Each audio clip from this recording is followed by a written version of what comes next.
lead right.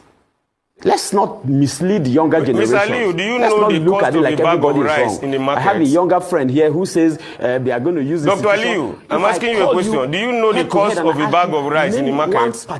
Do you go to the market? Law that you want changed now.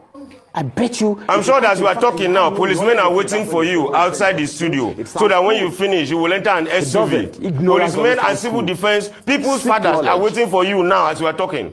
So that when you finish from here, they will carry you home. Mr. President, you do not know the cost of. You do not know the cost of energy. You don't know the cost of energy. You don't know the cost of rice. He was one of you are the speaking for your money. As at the time, I mean, if you look at the challenges, you know, that they try to tie to him, the issue they try to tie to him about the funds and everything else, then it shows you how much figures. You are telling me about Chatham House. That he was exposed the to. Chatham House, the Nigerian people. The Chatham House voted Tinubu. He has his green passport. The Chatham House voted Tinubu. At a young age, he did everything. Nigerian voted Tinubu. Our lives have become worse, and you are there talking because they are paying you salary. Country, he's running. Be very careful. We have consistency in Lagos. He is the president today. That alone shows you a success story. Okay, thank you. That's the hallmark of a change maker. Thank you, Mr. Liu. Thank you, Mr. Liu. I think you were trying to get some words in. Yeah, I'm trying to ask him a question. He's talking about reputable organizations that are giving credit and rating Tinubu positively. And the question I am asking simply is whether Chatham House or whatever international organization Dr. Ali is talking about is rating Tinubu positively. Did Chatham House vote for Tinubu?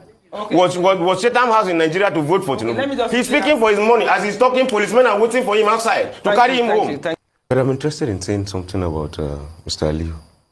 Because when he was talking, he made a veiled reference to my comment, so I want to respond to him.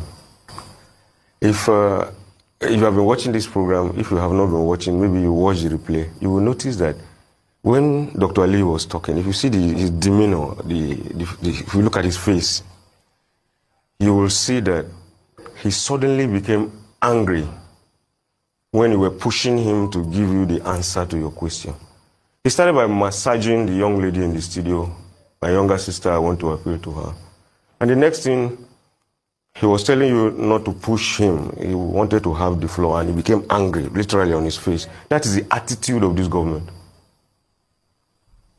I even think there's an insult to call a young, a 20-year-old person a small girl. I don't find it funny because in this country, we have seen people at 23 who became ministers and all of that. In my state, we still have, my governor was 46 and all of that. Now, that is the attitude of this government as reflected by Dr. Liu. In that brief 2-3 minutes, that is the attitude of this government. He was wondering that activists, people say they are activists. You are angry with the military. You are angry with people from 1999 till now. The truth is that have the ideals of June 12 been fulfilled? Have the ideals of the democracy, which we carry placard for, have they been fulfilled? The answer is no. But these people, the moment they give them power, imagine that a Dr. Liu has power, and I have the capacity to ask him questions. In 2 minutes, look at the annoyance.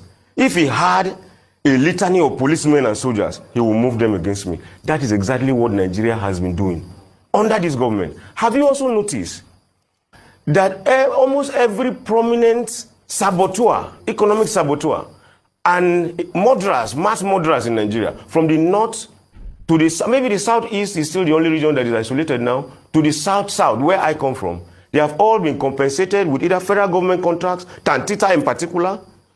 Some of them have been made traditional rulers. They have been given thrones. These are tenures that will never end until dead. Government officials are patronizing mass murderers and economic saboteurs and turning them to strongholds in this country. And those of us who are asking for change, just make one line, they come and arrest you. I was arrested and charged for treason for saying that my former governor mismanaged 500 million naira meant for a microfinance bank that is still not working till today. Instead of the security agencies to go after the person that mismanaged our money, they came after me. And I was charged for treasonable felony, attempts to overthrow Buhari and Governor Aide. I don't know how this country is working, but the people that are destroying this country, carrying arms, once you have I call it the AK-47 economy. They are moving on with it. Once you have the capacity to kill in mass, after 1 or 2 years, they'll call you, negotiate with you. Either give you a traditional throne, or give you a contract to go and secure some federal government assets, or make you so prominent, fund you with so much money. As a matter of fact, there's a bandit leader in Zamfara State that was declared wanted. The day he came outside to collect an award, he was surrounded by policemen, And the local government chairman was seated there in the occasion, a man that had been declared wanted by the Nigerian army and by the Nigerian police. That is how this country is functioning. And they come to talk about this our movement. Dr. Ali said something there that there's no country that has all its problems solved. And I agree with him absolutely. But what I'm saying is that our target we may not be able to eventually stop corruption. But if you can put a stumbling block on the part of those who want to steal our money, it's some form of progress. We may not, I don't think there's any country anywhere that has been able to stop corruption completely. But what we can do is continue to mobilize ourselves to put stumbling blocks on the part of those who want to steal. Let them know that if you steal, there will be some form of consequences. You may not go to jail in Nigeria because if you steal enough, it's only poor people that go to jail in Nigeria. I've been to jail, it's only poor people that are there. There's no rich man in prison because they are not ready to send themselves to jail. But our target may not just be to build a paradise here, but to be able to put stumbling blocks on the parts of those who want to destroy Nigeria. But government is not helping it. Our government is patronizing violence. Our government is patronizing crime. Our government is funding those who are destroying this country. And they are running after young people and innocent people who are calling for change in this country. And it is very, very disheartening. This was a very compositive conversation that we had this morning. Okay, Peter, can you respond quickly to that? Quickly, yes. How do we move from here? Let me just say that we will move from here by changing this narrative and building a system that can hold people accountable. And I take exception to the words of Doctor describing someone and something that I said as, being ignorant. You see, this grandstanding and high-handedness by the ruling party will take them nowhere. And that is why Nigeria is failing and is becoming a failed state under their watch. Because the only institutions or systems that are working in Nigeria is corruption and criminality. And also the statement that there are threats on this platform to corner people to asking questions. Arise News is one of the leading journalism houses that is trying to hold leaders accountable. And any attempt to ridicule, the capacity that they bring must be checked immediately, because this current administration does not like free speech. And before you know, they can bring the NBC against you.